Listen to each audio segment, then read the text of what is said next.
أعوذ بالله من الشيطان الرجيم بسم الله الرحمن الرحیم پناہ مانگتا ہوں اللہ کے شیطان مردود سے،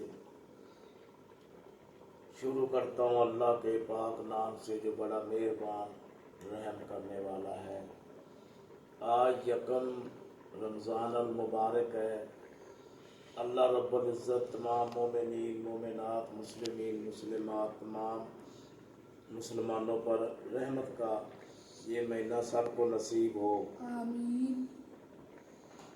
یہ ہے سورۃ واقعہ، 27واں پارہ ہے۔ تو یہ آخر میں سے چند آیات اور ترجمہ۔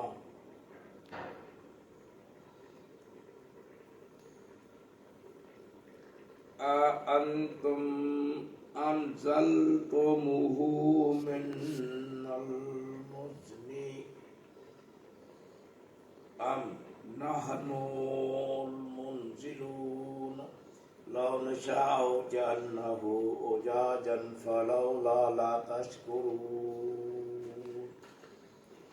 أَفَرَأَيْتُمُ النَّارَ الَّتِي تُورُونَ أَأَنْتُمْ أَنشَأْتُمْ شَجَرَتَهَا أَمْ نَحْنُ الْمُنشِئُونَ نَحْنُ جَعَلْنَاهَا تَذْكِرَةً وَمَتَاعًا لِلْمُقْوِينَ سبحان اللہ۔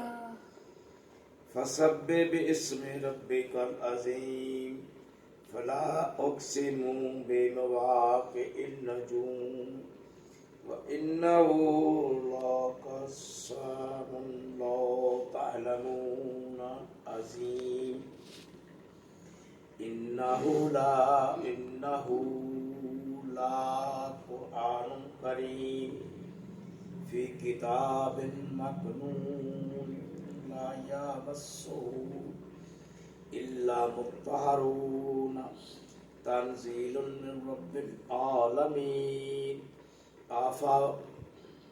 بهذا الحديث أنتم مدهنون وتجعلون رزقكم أنكم تكذبون فلولا إذا بلغت الحلقوم وأنتم حينئذ تنظرون نحن أقرب إليه منكم ولكن لا تبصرون سبحان اللہ۔ فلولا إن كنتم غير المدينين ترجعونها إن كنتم صادقين فأما إن كان من المقربين فروح وَرِيَانٌ وَجَنَّةٌ النَّعِيمِ وَأَمَّا إِنْ كَانَ مِنْ أَصْحَابِ الْيَمِينِ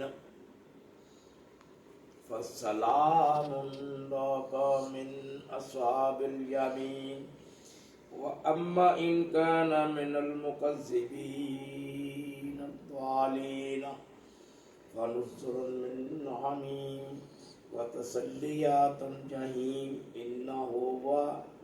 إِنَّ هَذَا لَهُوَ حَقُّ الْيَقِينِ فَسَبِّحْ بِاسْمِ رَبِّكَ الْعَظِيمِ۔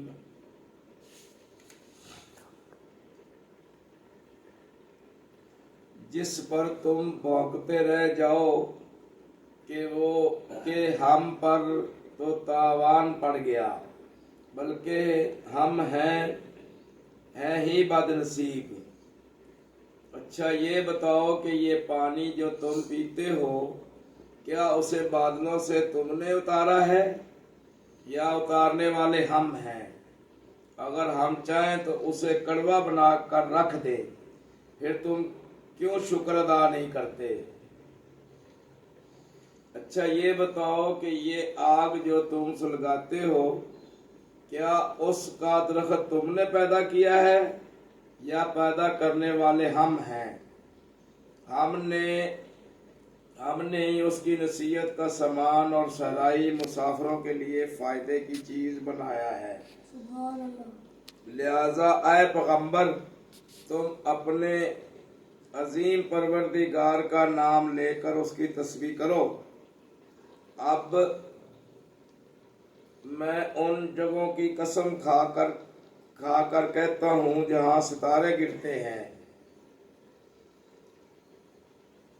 اور اگر تم سمجھو تو یہ بڑی زبردست قسم ہے۔ یہ بڑا باوقار قرآن ہے اور ایک محفوظ کتاب میں پہلے سے درج ہے۔ اس کو وہی لوگ چھوتے ہیں جو خوب پاک ہیں۔ یہ تمام جہانوں کے پروردگار کی طرف سے تھوڑا تھوڑا کر کے اتارا جا رہا ہے۔ کیا پھر بھی تم اس کلام سے بے پرواہی برتتے ہو اور تم نے اسی کو اپنا روزگار بنا لیا ہے؟ اس کو جھٹلاتے رہو۔ پھر تم کیوں نہیں ہوتا کہ جب کسی کی جان گلے تک پہنچ جاتی ہے اور اس وقت تم حسرت سے اس کو دیکھ رہے ہوتے ہو اور تم سے زیادہ قریب ہوتے ہیں مگر تمہیں نظر نہیں آتا۔ اگر تمہارا حساب کتاب ہونے والا نہیں ہے تو ایسا کیوں نہیں ہوتا کہ تم اس جان کو واپس لے آؤ اور تم سچے ہو؟ پھر اگر وہ مرنے والا اللہ کا مقرب بندوں میں سے ہو تو اس کے لیے آرام ہی آرام ہے، خوشبو ہی خوشبو ہے اور نعمتوں سے بھرا باغ ہے۔ اور اگر وہ دائیں ہاتھ والوں میں سے ہو تو اس سے کہا جائے گا تمہارے لیے سلامتی ہی سلامتی ہے اگر تم دائیں ہاتھ والوں میں سے ہو، اور اگر ان گمراہوں میں سے ہو جو حق کو جھٹلانے والے ہیں تو اس کے لیے کھولتے ہوئے پانی کی مہمانی ہے اور دوزخ کا داخلہ ہے۔ اس میں کوئی شک نہیں کہ بالکل صحیح معنی میں یہی یقینی بات ہے۔ لہذا اے پیغمبر تم اپنے پروردگار کا نام لے کر اس کی تسبیح بیان کرو۔ وآخر دعوانا ان الحمدللہ رب العالمین۔ کل مزید انشاءاللہ بشرط زندگی حاضر ہوں گے۔ آمین یا رب العالمین۔ اللہ رب العزت رحم یا اللہ رحم، یا اللہ رحم، یا رحمان یا رحیم وسیلہ محمد و آل محمد، پاک نبی کے صدقے، آل محمد کے صدقے، صحابہ کرام کے صدقے، یا اللہ تیرے اپنے نیک جڑے بندے نے انہوں نے صدقے اپنے مہربانی فرما، رحم فرما، پریشانیاں دور فرما۔ آمین یا رب العالمین۔